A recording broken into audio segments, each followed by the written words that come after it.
Thank you for your warm welcome. Ah, San Francisco. What a wonderful city. Sure, why not? The last time I was here, I was walking down the street, and I turned a corner, and this homeless guy was like, "Hey, could I have some money for a hooker?" And I was like, how do I know? I don't want him buying booze. I want him having the worst sexual encounter I can imagine. That's what I paid for. I live in Brooklyn, and I'm away a lot, so I have stuff mailed to this mailbox place. And whenever anything arrives, the guy calls me, and he always goes, "You have a small package." Oh, stop it, you flirt. I don't have a kid, but a lot of my friends have started having kids. And it seems like so scary now where, like, you know, with just all the fear you can have. And I saw shoes you can buy that are like have a GPS so you can track your kids. And it seems like your kids should be allowed to, like, lie to you and stuff to grow up and become people. But you still want to keep them safe. And I was thinking about it, and I was like, you know, if I had, like, a little girl, like an 8-year-old girl, what I would do to keep her safe is that I would just get her, like, a neck tattoo. Because really, who is going to with a little girl with, like, a spider playing a Motley Crue drum kit on her face and neck? If you're going to push one of two kids, it's the other one. Or I would get her, like, a tattoo of a mustache. Because really, I bet even pedophiles would be like, this is not worth it. It seems exhausting, whatever that is. I got a wake-up call. Not like, stop doing heroin. Like in a hotel. And normally what happens is you get a call and they're like, wake up, you asked for this. And you're like, boo, okay. But this hotel, I answered the phone and they went, it's May 5th, 2012. Why are you telling me the year? What do you think I did last night that I don't know what year it is? Unless it's like a coma-only hotel. The people wake up and they're like, why is the TV so flat? It's 2012, they're all flat now. I want to talk about the Tea Party. They're a lot of fun. When they first began, I was really curious. Like, I wanted to read about them and learn about them. And so I went online and I started reading this site. But you could just see some profile pictures. You couldn't really access it because it was basically like Facebook, but for people who hate roads. And so I had to make an account. And then once I did, I could access it and I could see people's profile pictures and all this stuff about them. And I wanted to show you stuff. And you could see their favorite band, which was always Thomas Jefferson. It said something about tyranny and drumming. But these are some of the profile pictures. There's a lovely couple that loves fall, but hates the Department of Education. This is someone I like to call Evil Stan Lee.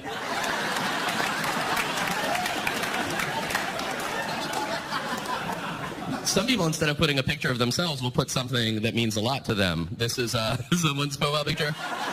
It's a machine gun. And at the bottom, you can see their toes. Very good at machine gun, not so good at iPhoto. Some people, instead of putting themselves or a thing they love, will put a slogan that means a lot to them. This is a popular one. Liberty, don't tread on tea. It's a very literal interpretation of the Tea Party, where they believe their tea is still in jeopardy from high taxes, crippling taxes. So they did what any sensible person would do. They drew a snake to protect their tea. And then to make sure no one steals the snake that protects their tea, they copyrighted it. So no one else draws a snake to protect their tea. This is another one I love. Attention, liberals, warning, Tea Party in progress. I have never felt so not scared as I of this fake construction sign warning me of a tea party. Go ahead, little girl. The thing is, I had my own account. I had my own account on this, and I could upload my own profile pictures. So what I decided to do is that I would make slogans and upload them. And I hope that we start seeing these slogans at rallies. Here's one. Taxation without tea? Hell no, King George Obama Stalin.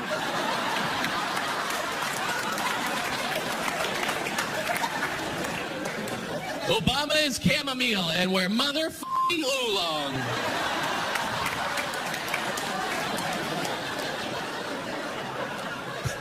And then lastly, how could I be racist? My favorite tea is black people.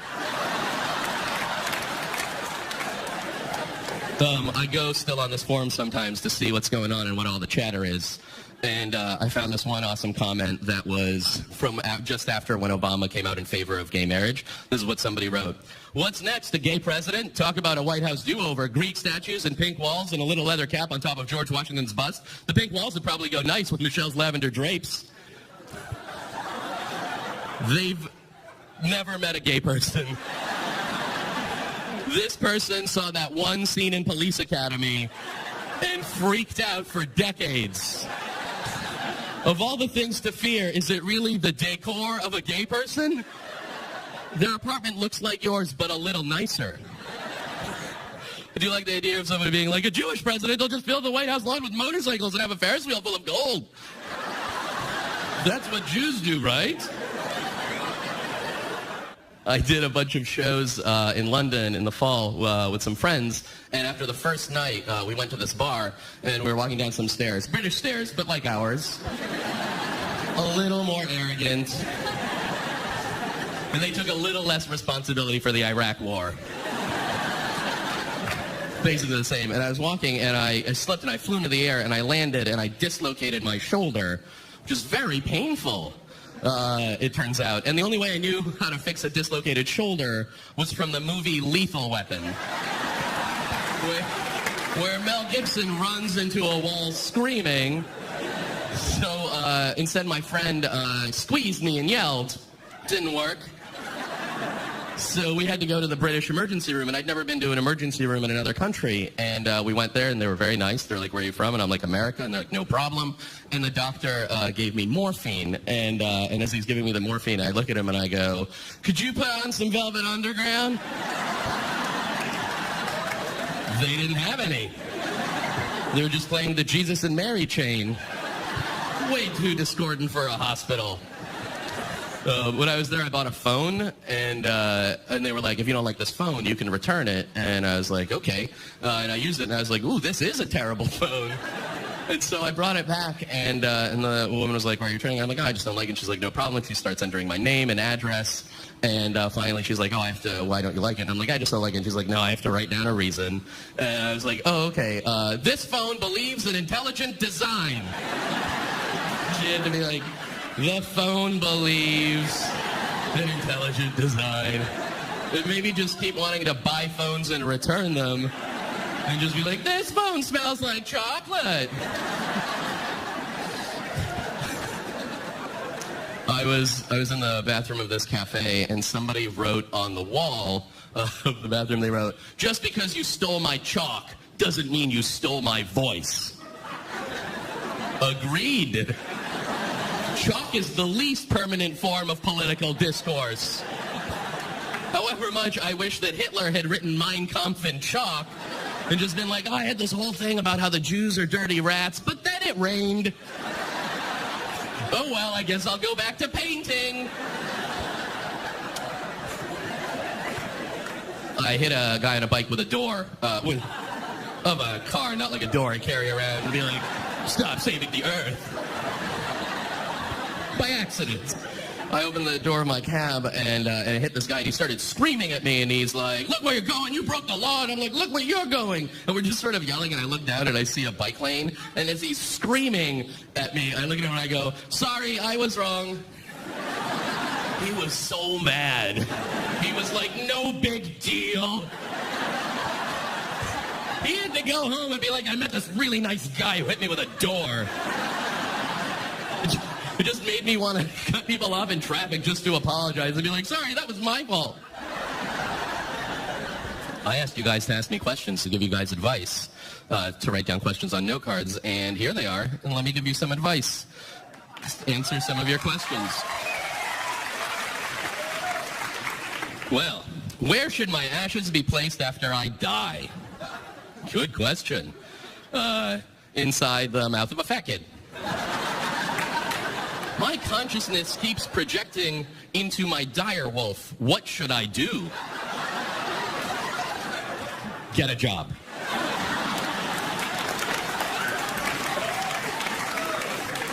I'm thinking of becoming a Jew. Any advice? Yes. I recommend God choosing you to be one. It's not a burden. Isn't that the thing? I'm Jewish. I should know. I shouldn't be asking you. But I believe God has to choose you to be very special and despised for thousands of years by all the world's governments. What should I do if my girlfriend has become comfortable with shitting while I am her house? If you mean in her house, you should totally deal with it. If you mean she is like, you're in my house and I'm going to shit at you, that is a legitimate problem. One, you should make her move out. And you should definitely not let her use you as a bathroom. I don't know what you mean. Uh-huh. How many cats is an acceptable number to own before you're considered crazy? 2. And 3 cats, it's like, what are you doing? And 3 cats is the gateway to coke and stuff. What's a creative way I can let my boyfriend know how much he means to me? I would say dress up like Batman and pretend that his penis murdered your parents. With your butt. Can you recommend a vehicle that will handle well in snow and ice without compromising fuel efficiency? Helicopter. How do you deal with a small penis? I really have no idea. With advice for online dating? Well, I definitely wouldn't lead with that. How do you get 3 college-age children to move out of your house? Ooh, raise them better. That was fun. Well, I think it's time to now do a tour of the set and show you around my laboratory. Well, this is the tunnel. This whole thing is this is all different bidets I'm working on, but none of them work yet. Alligator, whatever those are. Thing. Oh, this. So there's a health food store near my house that sells these bottles. I brought bigger versions to show you. But this is, you know about medicine? Well, these are, you know, you can buy like a thing for a headache or whatever. Well, this is very interesting medicine. Impatiens. Helps you deal with slow situations or people with good humor rather than impatience or irritability. The medicine. Like if you're in line at CVS and you're like, oh, this is taking forever, then you drink it and you're like, this is great. I like this. There's no way the FDA approved those. Anyone can make them. You can just make that. So I'm going to make that and sell it to idiots. And these are some of the ones I've come up with. This is to avoid running into someone you know when you're on the street and you want to go to the bathroom. This is something, this helps you treat Latinos like you've been friends with them your whole life.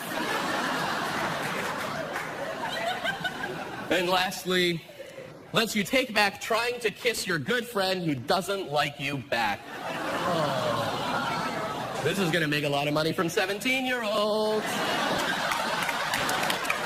All right, we're back to over here.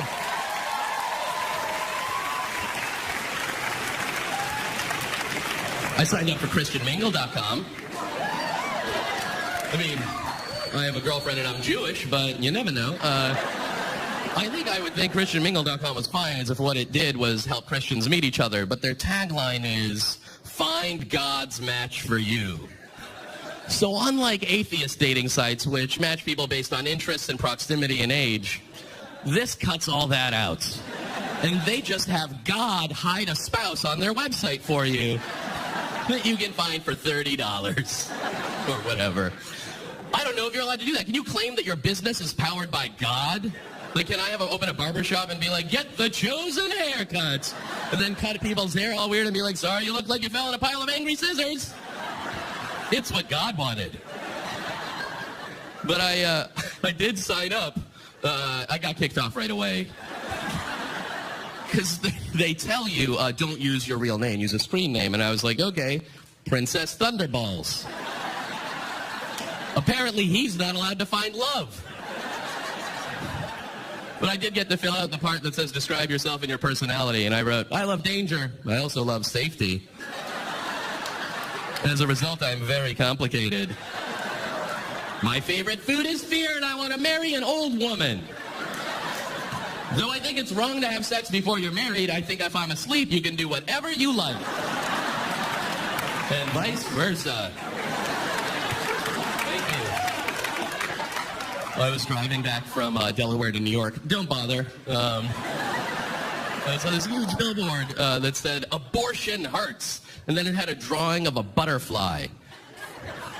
Who is that for? Is there like a lady that's going to see that and be like, ooh, I was going to get an abortion, but now that I realize it hurts, I guess I'll just give birth to a child. Because I know that's painless and raising it should be a snap. I travel a lot, and often before shows, I'm just sitting at a bar, because I'll have hours. And you know when I don't mean like drinking, I mean sitting there waiting and staring at people, judging them. Anyway, often I have just like time to kill, and so you know how when you order a drink, they'll give it to you on a napkin, and so what I'll do often before a show is I'll just sit for hours writing little messages and then putting it at the bottom of the pile of napkins. So in like a week or something, somebody gets a message from me, and I found a bunch of old napkins, and I guess the bartender never turned around, so I kept them, that I wanted to share with you. And here they are. These are notes that I meant to leave for people. Cheer up, fatty. It's okay to lie to old people. This napkin gives you permission to talk about politics even though you're drunk and uninformed. You can lead a horse to water. Congratulations, face. You are an alchemist who can turn 6 beers into an awkward 3-week relationship. You all are. And then lastly, poor little guy. Have a baby, it'll save your marriage. It's a fun thing to leave, but a terrible thing to get. I was in Manchester, England, and it was like midnight or 1, and I was walking back to my hotel, walking back to the hotel, and this guy came up to me, and he's like, excuse me, are you from around here? And I was like, no. And he's like, great. That's not good. That is not a person who wants time or directions. He's excited, I'm lost. I start walking away, and he gets really mad, and he goes, everybody thinks I want money. And I was like, I don't know what you want, I'm just leaving. And then he gets even more mad, and he goes, I just got off the bus. I'm from Czechoslovakia. I was like, well, I have some very bad news for you, sir. Your country has been dissolved. I don't know when you got on the bus, but it must have been the 90s, because your country no longer exists. My parents recently moved from my childhood home, and I had to go back and save everything. Not everything. I didn't try to stop them. I just went to get all my things from my childhood, and I used to put everything in the attic, and sometimes I put things I cared about, and sometimes, because it was easier, I'd put a bag of trash, which came back only to haunt me, but to be like, oh, a notebook I love, oh, a bag of hair. But I found this old notebook. This is an old notebook I have, like all our old notebooks, with my favorite comic book characters and bands and stuff. And this is X-Men and X-Factor and Guns N' Roses and the Eagles. And, of course, an anarchy symbol dripping with blood. Because who doesn't understand small localized governments like a 16-year-old? But it had all this awesome stuff in it, and this is, I don't know how it was like for where you went to school, but for where I went to school, you had to have a 2.0 grade point average to be able to leave your campus and go downtown and start a family. And this is an old letter written to my parents. I know it looks like a letter, like, telling my parents I don't have polio or something. Like, you know, they're like, stop, Eugene is polio-free. He does not need to go to a sanatorium. But it's actually a letter that says, our records indicate that Eugene has a GPA of 1.28 and is not eligible to be on his own. This is a handwritten letter to my parents from my guidance counselor when people still used hands. And it says, he is of average to above average ability and does not appear to have a learning disability. I think if something says you don't appear to have a learning disability, it literally means you appear to have a learning disability. If they're like, we can't tell if your son acts like he's disabled or he is disabled. So we don't know. He's doing the same as a person with a learning disability. Like, no one says he doesn't appear to. You know who doesn't appear to? Steve Jobs. Nobody's like, that guy. He doesn't appear to, so nobody brings it up. He doesn't appear. Yes, I appear to. I appear to have a learning disability. Do I? Who knows? I did spend 6 years in special ed. Anyway, I don't know what class this was for, but this is a birthday card for a class that says, Happy 100th birthday. And you open it, and it says, too bad you're not around to see it. It's a drawing of a graveyard, and it says, Rest in peace, Joseph Smith, the founder of the Mormon Church. I'm not sure why I was like, you Mormonism, you're too recent to even be plausible. I'm a child and I know this. This is awesome. This is a kick-ass report on India. That's like, you know, all the stuff you would normally do about India. And then I was like, you know, I don't want to just do well. I want to do great. I want to do so well on this. I know what I'll do. I'll do the report, and then I'll draw a crazy face.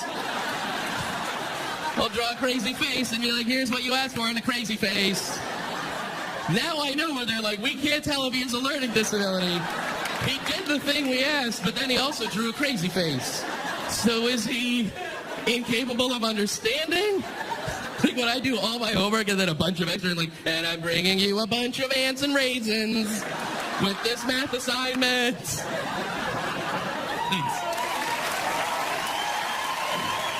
One thing that I really, really hate is when people on the street ask me for money, for like donations, like to a cause. Because I get that you need signatures to be president or whatever, that's all fine.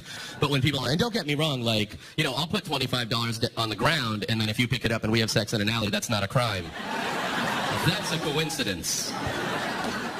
But I hate it when people ask me for money for some cause. I'm just not going to give anyone enough to make a difference. And I was at this costume shop in New York, and I was walking to a meeting, and I was listening to music with headphones. And then, you know, I'm walking, and this lady starts waving to me like a ghost is attacking her.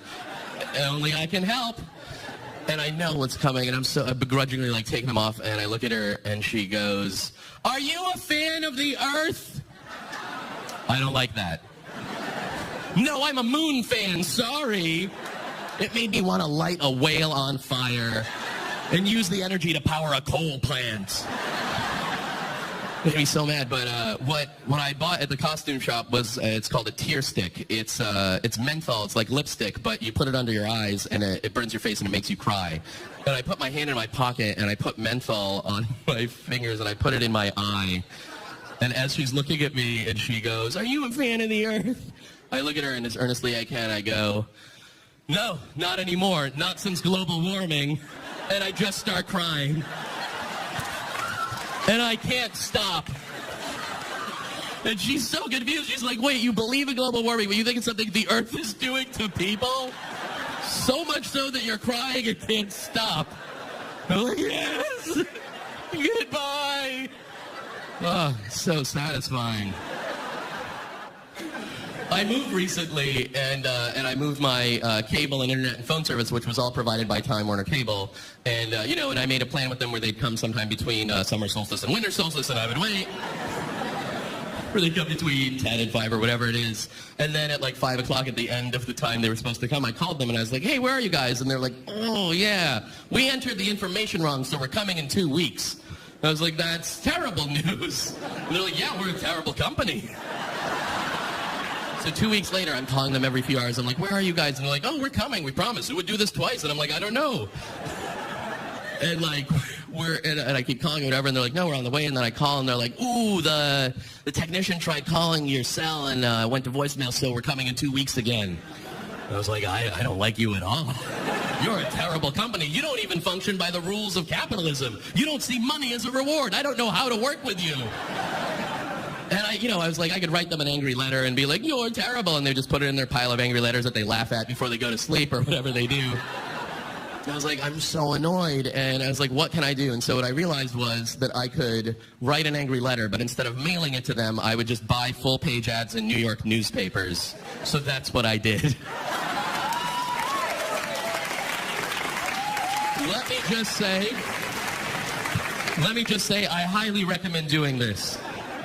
So this is the letter that I wrote to Time Warner Cable. Dear Time Warner Cable, on April 23rd, I moved and had an appointment with Time Warner Cable to come and install cable, internet, and phone service, and no one showed up. When I called, I was told my appointment was entered wrong and moved to May 4th without anyone calling me.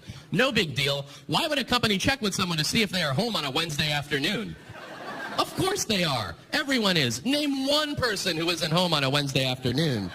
You can't. It's impossible because everyone is home. It'd be a waste of money and resources to call and talk to him. Did Stalin ever call people before he arrested them and sent them to die in Siberian work camps? No. Why should Time Warner Cable have a policy that is any different from Stalin's? Did you know that on Yelp, Time Warner Cable has 1.5 stars? That's less stars than Jeffrey Dahmer, who killed and ate people, maybe even had sex with their skulls. I don't really know. Obviously, what I'm saying is untrue because Yelp does not review serial killers. But if they did, his Baba Ganoush would be better than yours if you both made Baba Ganoush, even if his drugged and murdered people. Sorry that got weird. You, I just made you read that confusing thing. To give you an idea of how much I dislike your company, I have come up with plagues I hope God smites your board of directors with. Here are the plagues. Awkward. Every board member's cell phone ring loudly announces their weight and also the day they will die.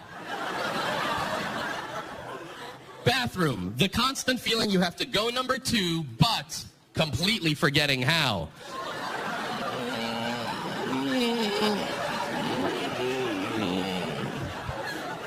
Improv. Your firstborn will want to be a short-form improviser.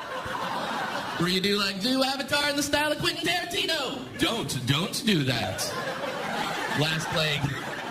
Popcorn. Your second-born will smell like hot buttered popcorn. It's not that bad at first, but eventually I bet it will be maddening. Sincerely, Eugene Mirman and probably every one of your customers. Thank you.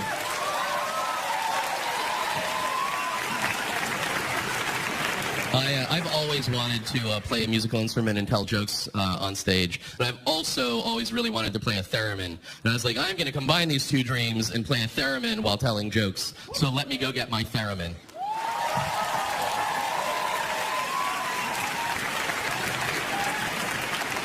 On the way here, as they always do, the TSA guy was like, what is it? And I don't know what you're allowed to joke about. And I was like, it's a mind control device.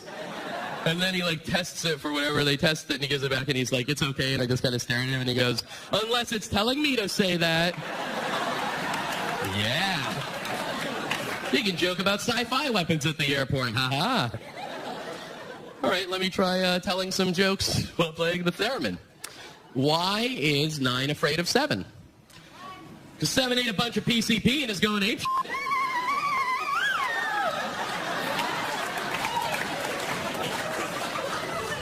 If you really, really don't like someone, buy them a pony, because you know what? You take care of this pony.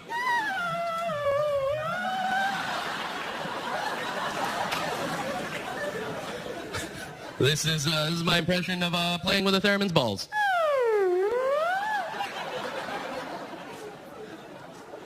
This is whales having sex.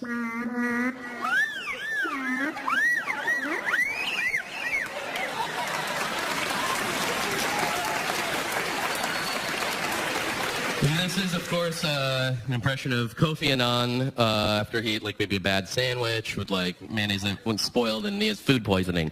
Kofi Annan with food poisoning. Oh, I don't feel so good. I'm Kofi Annan. This last one, this is an impression of, this is me talking to an alien and explaining gay marriage to an alien, the debate in America. The alien is from a planet of 8 genders, and it takes any 3 genders to make a new being. So just the idea of marriage, gay marriage, the whole thing is culturally very confusing, this alien. And he got to Earth a week ago, and we're roommates. and we're shopping at Marshall's for home goods, like roomies do. So this is me talking to the alien about gay marriage.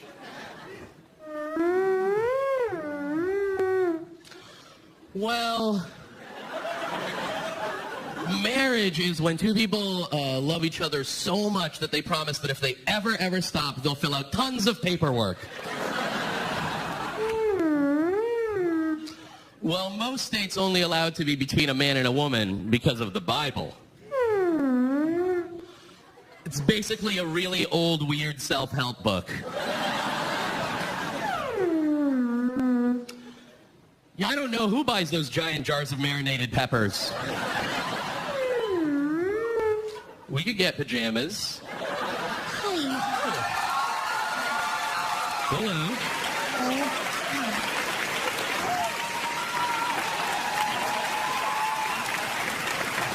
Excuse me, do you know how much this is? Oh, I don't work here. Oh, sorry. Do you know how much this is? Sorry. Oh. Well, thank you. I made this dress myself. Yeah, I'd love to get milkshakes and go shoe shopping sometime. No, I haven't seen Kramer versus Kramer. That sounds wonderful. Okay, see you at 7 in the morning.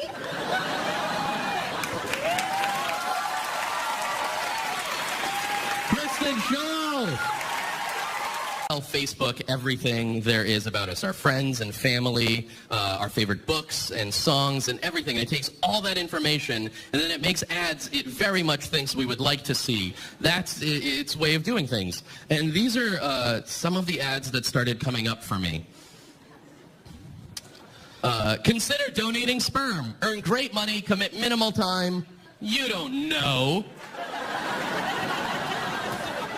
I don't know what band I like that they're like, he needs $50 fast. This is the ad that broke me. This is the ad that came up and made me go, okay, how do ads on Facebook work? In-home pet euthanasia. Say goodbye to your four-legged friend in the comfort and privacy of your own home. Cremations.